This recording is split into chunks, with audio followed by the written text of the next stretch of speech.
पवनः पवतामस्मि रामः शस्त्रभृतामहम् झषाणां मकरश्चास्मि स्रोतसामस्मि जाह्नवी।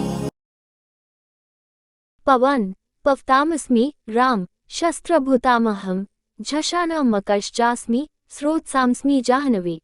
अध्याय 10 श्लोक 31। यज्ञ से सारा माहौल सारा वातावरण शुद्ध हो जाता है। ऐसी पवित्र करने वाली वायु कृष्ण है। वायु के बिना जीवित रहना असंभव है। बुरे प्रदूषण से जब वातावरण बिगड़ जाता है तब शुद्ध वायु ही उसको पवित्र करके सांस लेने लायक बनती है।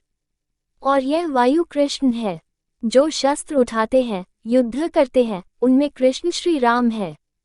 मर्यादा पुरुषोत्तम दशरथ पुत्र राम रावण का वध कर धर्म की